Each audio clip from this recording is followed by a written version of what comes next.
अब बिना वजह ट्रेन बंद के मुद्दे को लेकर प्रदेश कांग्रेस कमेटी ने केंद्र सरकार और रेलवे के खिलाफ मोर्चा खोलने का किया ऐलान। प्रदेश भर में 13 सितंबर को कांग्रेस करेगी रेल रोको आंदोलन।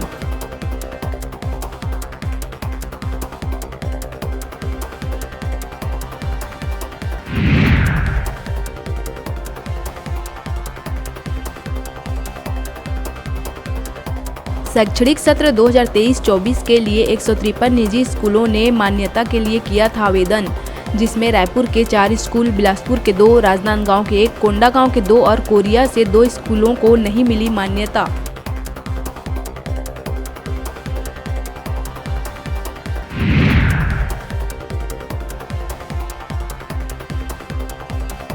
छत्तीसगढ़ में आगामी विधानसभा चुनाव के लिए आम आदमी पार्टी ने प्रत्याशियों की लिस्ट कर दी जारी। इसमें दंतेवाड़ा, नारायणपुर, अकलतरा, भानुप्रतापपुर, कोरबा, राजिम, पत्थलगांव, कवर्धा, भटगांव, कुनकुरी विधानसभा सीट है शामिल।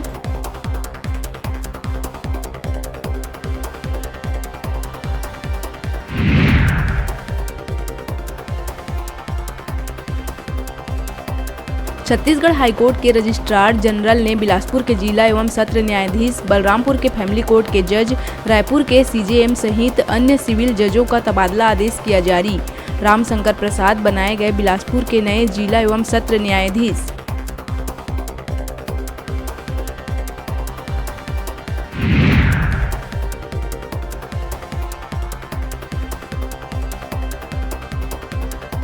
रायपुर के रेलवे स्टेशन में अस्थि बाधित नेत्रहीन दिव्यांग जनों को अब भटकने या परेशान होने की नहीं पड़ेगी जरूरत। शुक्रवार को रेलवे डीआरएम संजीव कुमार ने ब्रेल लिपि के साइन बोर्ड का किया शुभारंभ।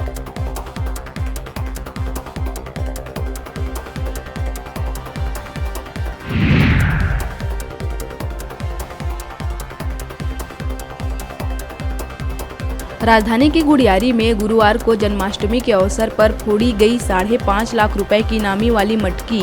इस उत्सव में छत्तीसगढ़ के अलावा पड़ोसी राज्यों की टीमों ने भी लिया था हिस्सा। ड्रोन कैमरे से खूबसूरत तस्वीरें भी की गई कैद।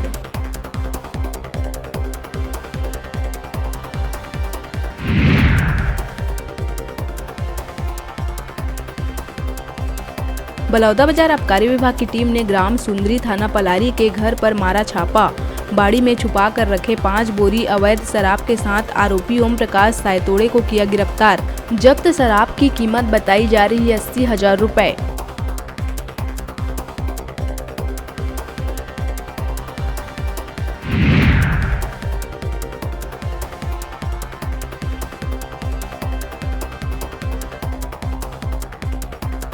छत्तीसगढ़ के कई जिलों में आज मौसम विभाग ने हल्की से मध्यम बारिश की जताई है संभावना। सरगुजा और बिलासपुर संभाग के जिलों में रुक रुक कर होती रहेगी हल्की बारिश।